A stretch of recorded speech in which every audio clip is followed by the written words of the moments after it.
Hello guys, and welcome to another tutorial video. In this short tutorial video, I'll be showing you how to send TON from Bybit to Bitget wallet. Alright, so your first step would be to open up the Bybit application. So click on Bybit, open it up, head to the assets at the bottom right corner of the screen. Once there, click on the withdraw option you find. Use the search icon to search for TON, being the TON token. So click on TON. You're asked to provide an address. There's also the optional tag or memo and the withdrawal amount. Now, all you need to do is provide this address and the amount you wish to send. Don't forget there's a withdrawal fee of 0.1 and a minimum withdrawal of 0.2 TON. So a withdrawal fee of 0.1 TON, minimum withdrawal of 0.2.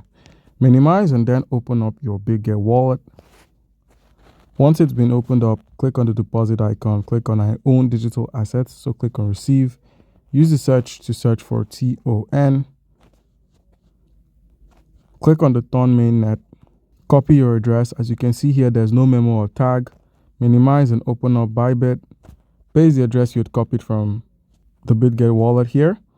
Enter the network being the TON. And then provide the amount you wish to send. Don't forget there's a withdrawal fee of 0.1 TON. So keep that in mind. And now simply click on withdraw. By doing this, you successfully send your TON tokens from Bybit to the Bitget wallet, which you could then confirm by a simple reload, and you'd find it here. So guys, that's how it's done. Comment down below if you have a question and you'll be given an answer. Thank you.